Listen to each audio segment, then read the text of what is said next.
Oigan, he estado viendo algunas cosillas por ahí y dentro de un pequeño análisis que hacía, y no sé si solo seré yo, pero me causa mucha curiosidad, como una parte del cuestionamiento cuando nos profundizamos un poco más. Por ejemplo, yo me acuerdo que cuando inicié a cuestionar un tema, un poco más del tema religioso, fue, creo que fue después de la segunda lectura de la Biblia. Yo la leí 3 veces de una manera muy, ¿qué les diría?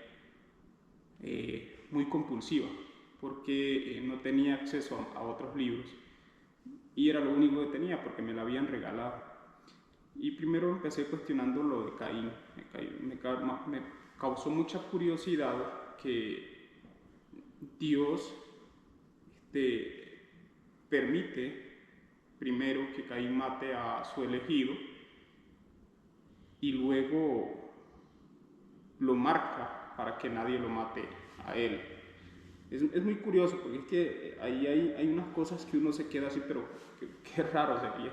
Yo creo que terminaría siendo excluido si me tocara cuestionarle a ciertas personas ese tema. Pero últimamente me ha causado mucha gracia porque la Biblia habla de 12 apóstoles, 72 discípulos. Y entre esos discípulos habían mujeres. En ese tiempo, si nos vamos a la historia de ese tiempo, no era permitido que las mujeres solteras se inmiscuyeran en el tema religioso, no participaban. Entonces es muy curioso porque sí hay mujeres ahí. Más el tema de Magdalena. Ahora, lo de Magdalena es un tema muy complejo porque mucha gente cuando habla de María Magdalena, de inmediato la vemos como la ramera, pero en realidad, si nos vamos a estudiar, no era cualquier mujer. O sea, Magdalena, el apellido que llevaba no era el apellido de ella, era el de la ciudad, María de Magdala. Entonces, es bien curioso, pero a lo que yo quiero llegar ahorita más o menos es por qué se habla muchísimo. Una de las lecturas más leídas son las cartas de Pablo. Pablo a los Corintios, Pablo a los Gálatas, Pablo a los Efesios, Pablo a los Filipenses, Pablo a los Romanos y todo eso. Habla de todas las cartas de Pablo. Curiosamente, Pablo no conoce a Jesús. Lo que nos dice a nosotros de Pablo es que él tuvo una visión y Dios le habló. Es bien controversial. Sé que este es un tema que muchos les puede causar escozor porque pues uno se queda ahí. Otra de las cosas es ¿por qué eligen a Lucas como uno de los 4 evangelios cuando Lucas tampoco conoció a Jesús? Y pudieron haber elegido a Tomás, a Felipe, a Andrés, que estuvieron, al mismo Judas que estuvieron con él, pero no, eligen a Lucas específicamente entre los 4 evangelios. Por eso se dice según San Lucas, según San Juan, según San Mateo y según San Marcos.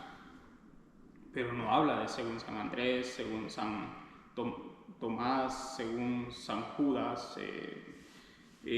Ya los dejan, claro, hay un libro de Judas, el libro creo que hay algunos que se aparecen lo del tema de Timoteo, pero uno se queda así con esa duda. Y no es que quiera causar polémica, en realidad es lo que dentro de mi poca congruencia, intento de que no nos conformemos con lo que nos leen, sino que vayamos a nosotros a buscar más más información.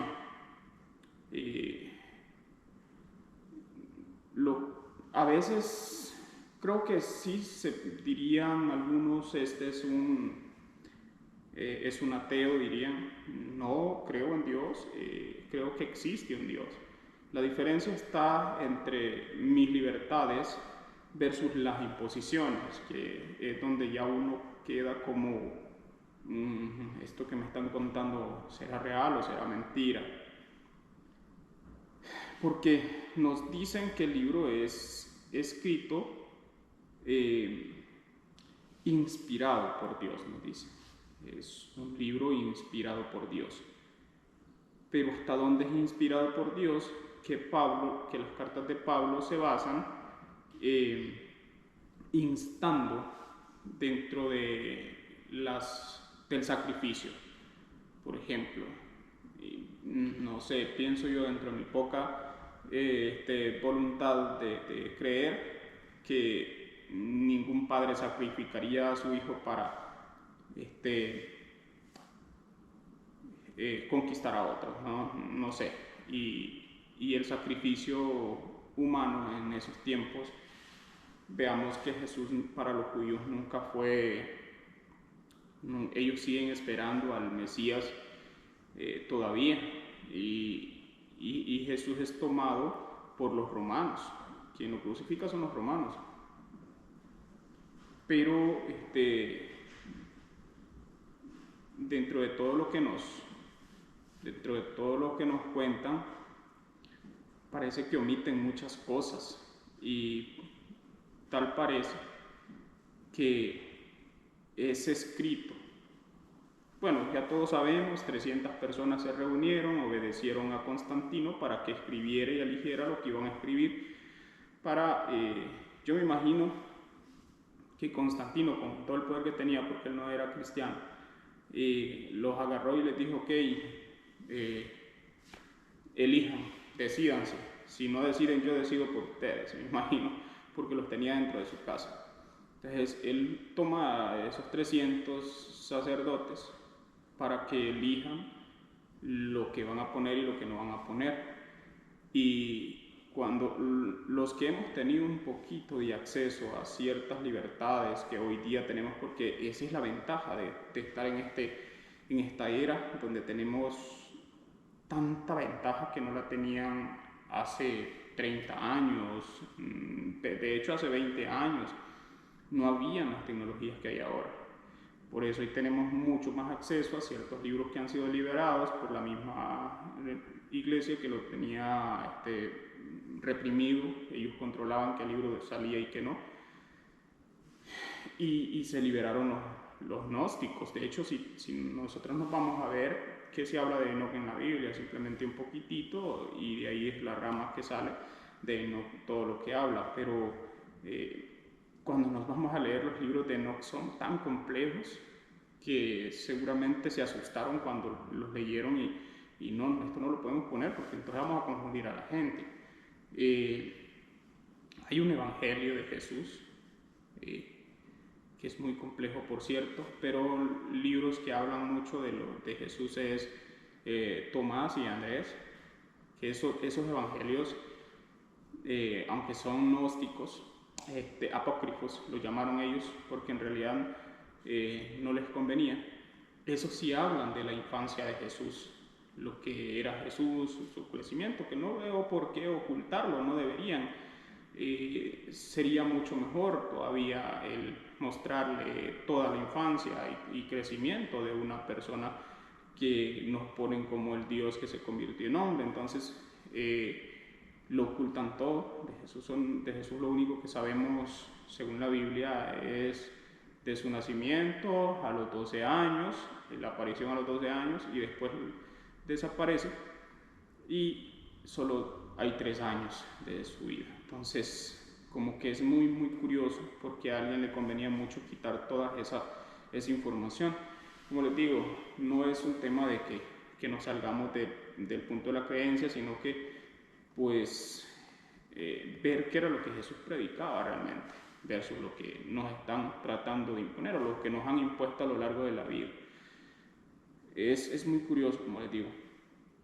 No me puedo considerar una persona no religiosa porque todos somos religiosos de una u otra manera. No me puedo considerar una persona muy creyente que se diga, porque hay cosas que las, las empecé a cuestionar cuando, a raíz de la misma lectura de la Biblia, que hay muchas cosas que nos ocultan o muy difícil entenderlas. Hay que tener mucha apertura mental para poder discernir esa información que hay allí, ese conocimiento. Los economistas es el mejor libro que recomiendan para leer, y en realidad es cierto, porque si nos vamos al Antiguo Testamento, los hombres más ricos de ahí predicaban, ¿no? Está Abraham, que pagó el impuesto, el diezmo a Melquisedec, de ahí los reyes y todo lo que hablan de riqueza, cómo la construyeron. Entonces, ¿qué es lo que realmente nos dicen y qué realmente nos ocultan? Porque hay muchísima gente todavía sumida en la ignorancia desde su decisión de seguir una línea que es en vez de creer en un Jesús resucitado, creen en un Jesús crucificado, y por eso es que vemos la estrategia de la cruz, que si mal no recuerdo fue una imposición, o sea, la cruz era un sacrificio, y al mismo Pablo, creo que fue a Pablo, que lo murieron con la cruz al reversa, porque él mismo dijo que no merecía morir igual que Jesús. Vamos a cada creencia de cada quien, pero es muy curioso. ¿Por qué? Porque si nosotros vemos, había mucha controversia entre ellos mismos. Entre Pablo y Pedro había muchas controversias, los mismos Andrés, Tomás, y hasta todavía el mismo hermano de Jesús, creo que era Timoteo, todavía ahí habían controversias. Y ojo cuando se usa la palabra hermanos de Jesús, porque muchas personas confundimos de que es que cuando hablan de que Jesús tuvo hermanos, confundimos la idea de que es que María tuvo más hijos, y no, en realidad no es así. Hay que ver la historia como es, que José ya tenía hijos, era viudo, tenía ya hijos cuando desposa a María. Entonces ellos pasan a ser hermanastros de Jesús. Por eso es que en alguna parte de los evangelios habla de tu madre y tus hermanos. Muchas personas tergiversan esa parte, porque no hay forma de que lo expliquen. La única forma de que pueda una persona explicar un poco es, bueno, hay que ir a leer los evangelios de Tomás, hay que ir a los apócrifos, que de alguna manera también son parte de ese universo que vivieron en ese momento, y comprender desde la profundidad todo lo que había. Veamos que María, por ejemplo, María Magdalena, dentro de los apócrifos se habla de que ella tuvo que haber sido una de las mecenas de Jesús, o sea, de las personas que patrocinaba ese ministerio. ¿Por qué? Porque eso no se iba a mover sin nada, se necesitaba dinero para mover masas. Entonces, ella tuvo que haber sido una mujer muy rica o heredada para que estuviera con esa libertad metida ahí. Hay mucha historia que nosotros de alguna manera nos hemos quedado oculta con ella. No es que nos la han ocultado, es que nosotros no queremos verla. Y ahí es donde tenemos que tener cuidado con los sesgos, porque los sesgos son los que de alguna manera nos mantienen en ese stop. O sea, lo básico, solo leer, conocer lo básico. Con eso me conformo. ¿Para qué me voy a estresar? ¿Para qué me voy a complicar la vida? Las cosas son como son y ya, porque así me las contaron. El problema es que demonizaban los libros en esa época. Acordémonos que la Biblia, el que tenía una Biblia en casa, lo inquisidaban porque no podía tener una Biblia nadie en casa. Hoy todo el mundo tiene una Biblia en casa, o casi todo el mundo. Que la lean es otra cosa. Yo estoy seguro que muchos tienen una Biblia en casa porque alguien se la regaló y nunca la han abierto. No se consideran dignos, digo, si somos hijos de un Dios y Él es el Rey en que nos convierte a nosotros. ¿Por qué creernos menos? Definitivamente es necesario de que tocar esos temas, porque a nosotros nos inculcaron en la mesa no se habla ni de religión, ni de política, ni de fútbol. ¿Por qué? Porque son tres cosas que generan violencia o de alguna forma malas interpretaciones en las personas, fanatismos. Pero si lo tocáramos más a menudo, habría menos gente fanática, creo yo. Por eso es que si nos sentamos a tocar un tema, por ejemplo, de política, hay que tocarlo desde el punto más imparcial posible para no generar divisiones. Si voy a tocar un tema de religión, yo puedo hablar de religión con cualquier persona y a mí no me molesta. Puede ser testigos de Jehová, puede ser de cualquier otro. Claro, no me voy a comer el cuento porque yo soy siempre de tomar lo básico, lo más imparcial posible, sin imponer sesgo. Lo que yo puedo llevar es historia. Entonces, ok, le decía hace un tiempo a un pastor protestante que de dónde, cuál había salido todo ese tema de los protestantes. Muchos no saben. Es ir a seguir a Lutero y cómo llega Lutero a Roma y después es expulsado, que casi lo inquisidaron, y todo lo que conlleva toda esa historia, porque hoy ya no predican lo que realmente Lutero quería. Y yo estaría de favor de Lutero. ¿Por qué? Porque él lee la Biblia, lee las Escrituras, y él creía que no estaban haciendo las cosas como las estaban predicando. Todo se estaba convirtiendo en negocio. Y definitivamente, si nosotros nos vamos al lado de Jesús, Jesús es lo mismo. Semana Santa, por ejemplo,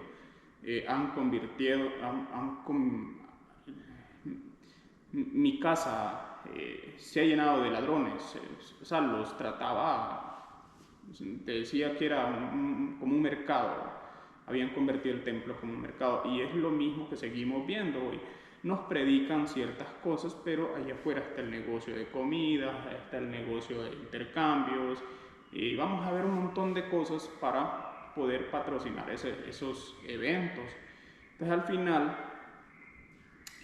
todo está como muy monetizado, y creo que Pablo, en aquel momento Saulo, hay una parte en un libro que se llama El vendedor más grande del mundo 2, la segunda parte. Saulo llega al vendedor, al gran vendedor, y le dice que en una visión Dios le dijo que hasta la palabra de Dios debía ser vendida. Entonces él le da los pergaminos para que aprenda cómo vender la palabra de Dios. Puede ser que es solo tomado de un libro, pero son frases que nos las podemos llevar a la práctica hoy día, y las vemos cualquiera que ponga una iglesia. Rápido anda carro nuevo. Y entonces, ¿qué es lo que estamos predicando? No hablo de humildad. Yo no soy una persona humilde.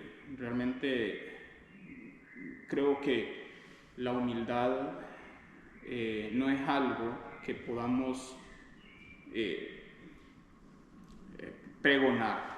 Realmente la humildad la vamos a ver en las acciones de cada persona. Así que pues les dejo esa pequeña análisis, ojalá que les sirva de algo y no nos conformemos con nada, nos merecemos todo.